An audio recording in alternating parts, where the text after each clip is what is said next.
देश के प्रधानमंत्री नरेंद्र मोदी का आज हरियाणा दौरा था और हरियाणा को बड़ी सौगात आज देश के प्रधानमंत्री नरेंद्र मोदी ने दी है। हिसार में जो महाराजा अग्रसेन एयरपोर्ट है वहां पर टर्मिनल 2 का शिलान्यास हुआ है और इसके साथ ही यहां से जो पहली फ्लाइट है वो अयोध्या के लिए रवाना की गई है। मेरे साथ हरियाणा के कैबिनेट मंत्री रणबीर सिंह गंगवा हैं, उनसे खास बातचीत करेंगे और खासतौर पर इस क्षेत्र में जब प्रधानमंत्री का कार्यक्रम था तो रणबीर सिंह गंगवा और तमाम जो बीजेपी के नेता हैं उनके ऊपर बड़ी जिम्मेदारी थी। सर, इस कार्यक्रम को आप कितना सफल कार्यक्रम मानते हैं? साथ ही साथ बड़ी सौगात आज हरियाणा को मिली है, यमुनानगर में भी और हिसार में भी।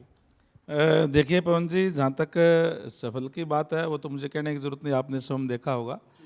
और माननीय प्रधानमंत्री जी आज हिसार में आए और उसके बाद में यमुनानगर आए।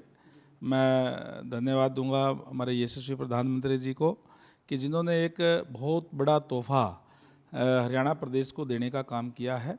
एक तो थर्मल पावर प्लांट के आज शिलान्यास किया है, साथ में जो रेवाड़ी 4 लेन का उद्घाटन भी उन्होंने करने का काम किया है। और वहीं जो हिसार के अंदर हरियाणा का अपना पहला एयरपोर्ट देने का काम किया है, जिसमें आज विधिवत रूप से शुरुआत की गई है। और समम माननीय नरेंद्र मोदी जी ने आज ओपनिंग करके और हवाई जहाज़ को उड़ाने का काम यहाँ से किया है। और पहली फ्लाइट अयोध्या गई है। यहाँ के लोग अयोध्या जाकर के राम जी के चरणों के अंदर हाजिरी लगाने का काम किया है। और देखिए आज जैसे आपको पता है कि डबल इंजन की सरकार है, बल्कि मैं ये कहूँगा कि ट्रिपल इंजन की सरकार आज प्रदेश के अंदर है और इसका लाभ हमें मिल रहा है। जहाँ हर एक जिला हेडक्वार्टर जो है वो हाईवे से जुड़ा हुआ है। रोड कनेक्टिविटी हमारी बहुत अच्छी है, कोई भी जिला ऐसा नहीं है जो हाईवे से जुड़ा हुआ नहीं है। और अब एयर कनेक्टिविटी भी हमें यहाँ मिल गई, इससे बहुत लाभ हरियाणा प्रदेश को होगा। और हरियाणा प्रदेश के अंदर भी विशेषकर जो हिसार वासियों के लिए तो बहुत बड़े तोहफे की बात है। और हिसार में भी मैं बात करूं तो मेरे लिए तो और भी गर्व और फख्र की बात है कि ये जो एयरपोर्ट है वो बरवाड़ा कंस्टिट्यूंसी के अंदर पड़ता है। मेरी अपनी कंस्टिट्यूंसी के अंदर ये जो है एयरपोर्ट बना है।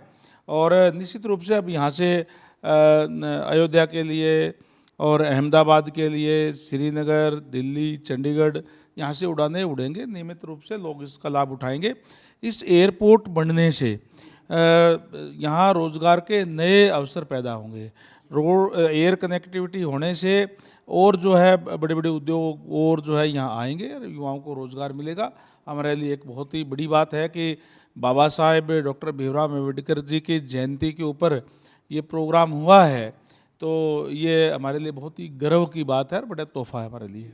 साहब, आज प्रधानमंत्री जी हिसार में अपना जो संबोधन कर रहे थे, उन्होंने कहा कि 70 साल के करीब देश में कांग्रेस ने शासन किया, लेकिन उनके कार्यकाल में 74 एयरपोर्ट बने और अब जो ये 11 साल की आपकी सरकार है उसके कार्यकाल में जो है वो आंकड़ा 150 पार कर गया है। तो ये आप मानते हैं सर कि एक बड़ी उपलब्धि है आपकी पार्टी के लिए?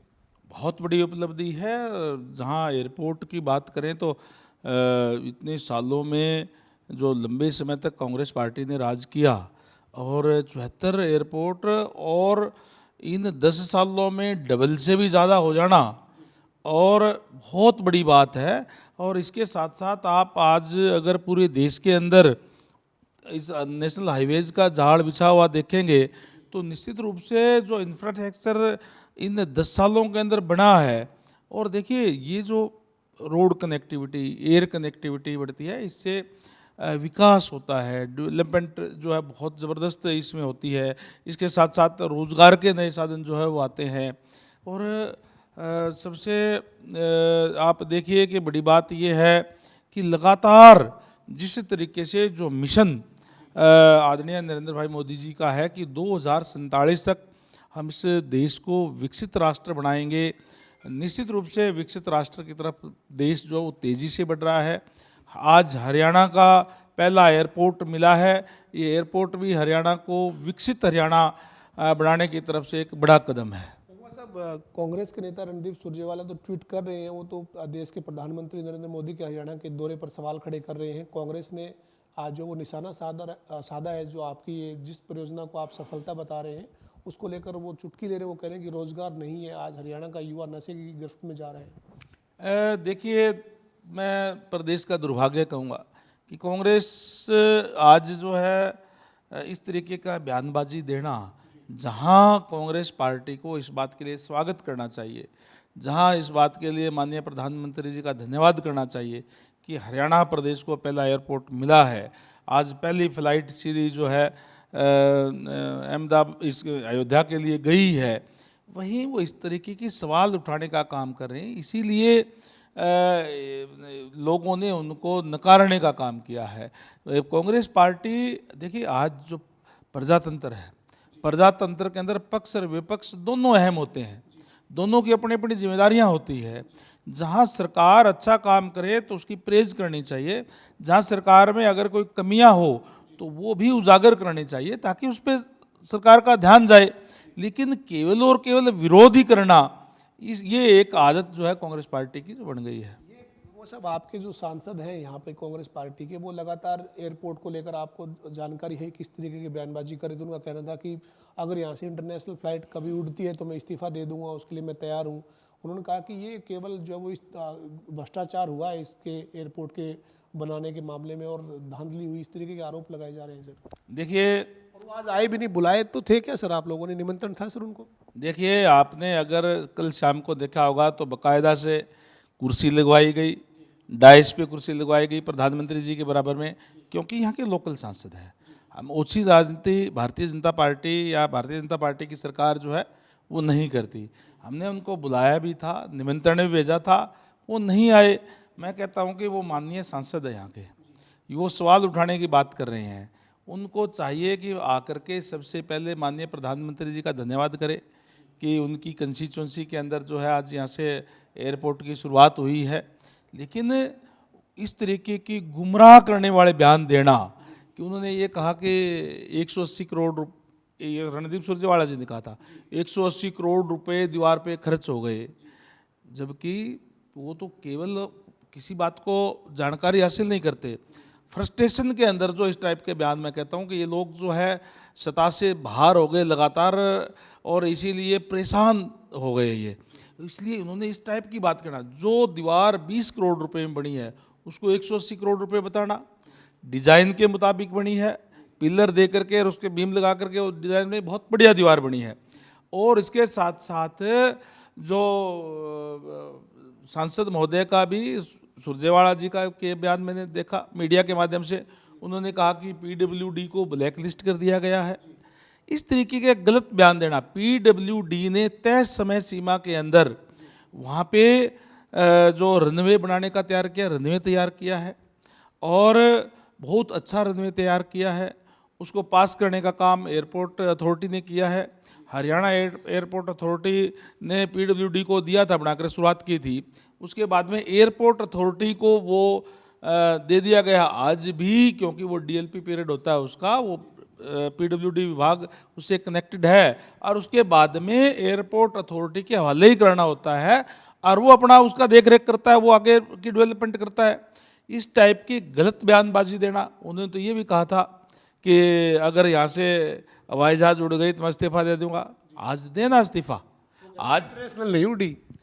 एक बात बताएं, मैं अब क्या बोलूं उनको, उनकी भाषा में तो मैं जवाब नहीं दे सकता जो जिस टाइप की वो बोलते हैं, लेकिन माननीय सांसद जी से मैं कहना चाहूँगा कि अगर कोई भी हमें बिल्डिंग बनानी है, हम कहेंगे 4 मंजिला बिल्डिंग बनाएंगे तो शुरू में चौथी बनेगी क्या, पहले 1 मंजिल बनेगी, दूसरी भी बनेगी, तीसरी भी बनेगी, तो उनको पता है अच्छी तरीके से, क्योंकि अब ये आज हवाई जहाज यहाँ से शुरू हुई है, अब अलग अलग शहरों के अंदर उड़ान करेंगे, पहले 2-2 करेंगे, उसके बाद नियमित भी हो जाएगी, धीरे धीरे डिमांड के अनुसार होती है और उसके बाद इंटरनेशनल भी बनेगा।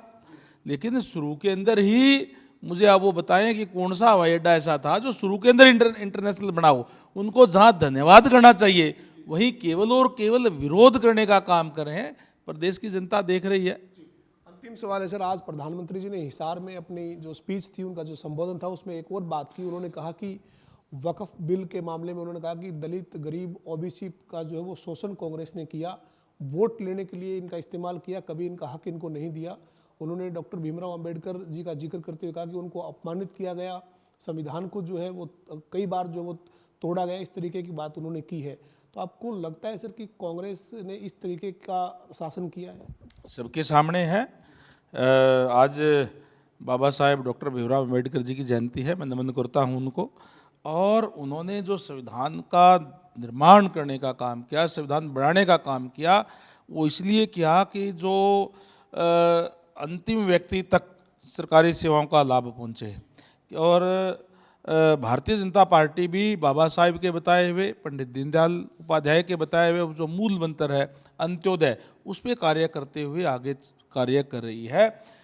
और कांग्रेस पार्टी ने, चाहे वक्फ बिल की बात हो, जहां केवल और केवल अपने चाहते लोगों को लाभ देने के लिए, जहां वक्फ का मतलब ये था कि जो गरीब मुस्लिम भाई है, जो बहनें हैं, जो कोई विडो हो गई है, जो गरीब लोग हैं, उनको उस की इनकम की से उनका कहीं न कहीं कोई कल्याणकारी उनका किया जाए, उनको लाभ मिले, उनको लाभ नहीं मिलता था। आज केवल चंद लोग उस पर मठाधीश बन करके बैठे हुए थे और वो उसको जो है लूटने का काम एक तरीके से कर रहे थे।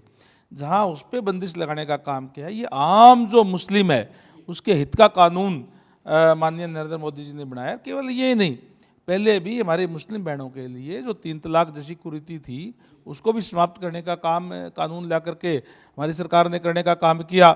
इसी तरीके से जो वंचित वर्ग के लोग, जो गरीब है, जो SC है, ST है, OBC है, वो लगातार पिछड़े हुए थे, उनको आगे लाने का काम आज भारतीय जनता पार्टी ने किया है। मेरिट के आधार पर, ट्रांसपेरेंसी के आधार पर कार्य करते हुए जो गरीब लोग हैं उनको आगे आने का एक मौका दिया है। आज कोई भी युवा अगर जो पढ़ा लिखा है और पढ़ाई के दम पर उसको नौकरी मिल रही है, मेरी बात थोड़ी सी लंबी हो जाएगी, मैं अभी बताता हूँ। अभी जो रिजल्ट आया है, ये हमारे जो हल्के से भी बैठे हुए हैं शर्मा जी, ये जाखड़ साहब है, राजली गांव है, 3 बच्चे, एक जो है OBC के बैकवर्ड क्लास का था जो मजदूरी का काम करता था, तीनों बच्चे उसके इंटेलिजेंट, तीनों बच्चे इसमें लगे हैं। क्या कोई सोच सकता है कि कांग्रेस की सरकार में ऐसा लग सकता है? तो इस तरीके से जिनको ठीक तरीके से किया कि मेरिट पे नौकरी हरियाणा में देने की जिक्र उन्होंने भी किया है। ये कहा कि हमने जो वायदा किया उस वायदे के मुताबिक 25,000 युवाओं को नौकरी हमने दी। मुख्यमंत्री ने जो वो वायदा पूरा किया। प्रधानमंत्री जी तो ये तक कह रहे थे कि कांग्रेस ने इस भर्तियों को रोकने का प्रयास किया। बिल्कुल निश्चित तौर पर रोकने का किया। उन्होंने कोर्ट में गए और कोर्ट ने के अंदर जा करके उसको रुकवाने का काम किया। और माननीय मुख्यमंत्री ने कहा था कि मैं जब शपथ लेने से पहले ही जो है इनको नौकरी देने का काम करूंगा। जैसे ही शपथ ली, मंच से नीचे उतरने से पहले ये जो है 25,000 युवाओं को घर बैठे बिना पर्ची, बिना खर्ची के नौकरियां देने का काम किया। और यही कारण है कि आज हर वर्ग को उसका एक अवसर मिल रहा है। पहले भी गरीब बच्चे पहले ही पढ़ते थे, क्योंकि गरीब जो बच्चे होते हैं वो मेहनती होते हैं, मेहनत कश मजदूरों के बच्चे हैं, लेकिन उनको वो अवसर नहीं दिया इन्होंने कि या तो पैसे वाले नौकरी लगते थे या केवल सिफारशी लोग नौकरी लगते थे। तो इस तरीके से जो अनेक इस तरीके की, चाहे आयुष्मान कार्ड की बात है, चाहे वो हाउसिंग फॉर ऑल की बात है, जो मुख्यमंत्री आवास योजना की बात है, ताकि सबको घर दे करके जो गरीब लोगों को भी जो आत्मसम्मान से अपनी ज़िंदगी जी सके, आगे बढ़ सके, इस तरीके के अवसर भारतीय जनता पार्टी की सरकार में देने का काम किया है। जो सही मायने में बाबा साहेब डॉक्टर भीमराव अम्बेडकर जी ने जो संविधान बनाया था कि हर वर्ग को समान अवसर मिले, जो पीछे रह गया उसको आगे लाने के लिए उसको मदद मिले, चाहे आरक्षण के रूप में, चाहे किसी के रूप में, तो वो सही मायने में लागू करने का काम भारतीय जनता पार्टी ने किया है और आज हर वर्ग को उसका फायदा मिल रहा है। हमारे साथ हरियाणा के कैबिनेट मंत्री रणवीर सिंह गंगवा थे, जो कह रहे हैं कि हिसार के आज एयरपोर्ट के रूप पर आज यहाँ से हवाई जो उड़ान है उसकी शुरुआत प्रधानमंत्री नरेंद्र मोदी ने की है और टर्मिनल 2 का शिलान्यास हुआ है। उनका ये कहना है कि हिसार एयरपोर्ट जो है वो न केवल हिसार बल्कि आसपास के लोगों के लिए एक बड़ा अवसर जो है वो आने वाले समय में बनेगा। और साथ ही उन्होंने कांग्रेस के जो हिसार के सांसद है जयप्रकाश, उनके ऊपर निशाना साधते हुए कहा है कि वो तथ्यों की बात नहीं करते हैं। जब एयरपोर्ट बना है तो आगे इसका जब विस्तार होगा तो ये इंटरनेशनल एयरपोर्ट भी बनेगा, लेकिन इस तरीके की बातचीत केवल विपक्ष में होने के नाते केवल विरोध के चलते इस तरीके की बातचीत नहीं करनी चाहिए। वीडियो जर्नलिस्ट विजेंद्र सिंह के साथ पवन सिंवर, जनता TV, हिसार।